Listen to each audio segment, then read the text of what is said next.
Relaciona informação na espalha e a mídia social com a Bispo Diocese Baucau, Dom Leandro Maria Alves, e a linha Coordenação Segredo, a Igreja Católica Carismática Timor-Leste, a tu candidata Ansai Bispo Fomba ICCTL Nela Los, não considera a presença ICCTL ilegal. Também uso autoridade de segurança, polícia científica e investigação criminal, a capturação da dirigente ICCTL.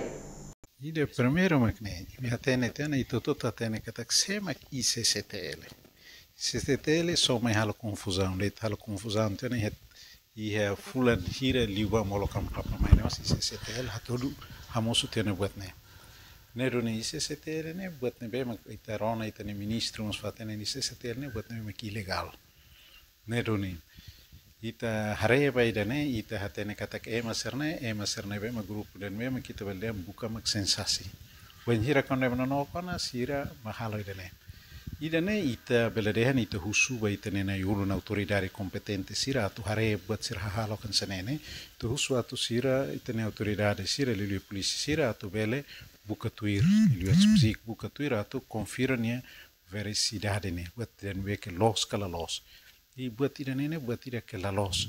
Idane perturba ita beledehan ita nia moris motu ke comunidade perturba liu serani serninia hak matek.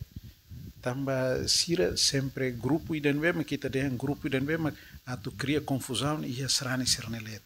Ba grupo sira hanesane anoin ita nia autoridade sira liu polisi psik buka atu hare berbuka atau halau hanen nasa ulu kalau te captura sana mas idane tengki buka tu hatudu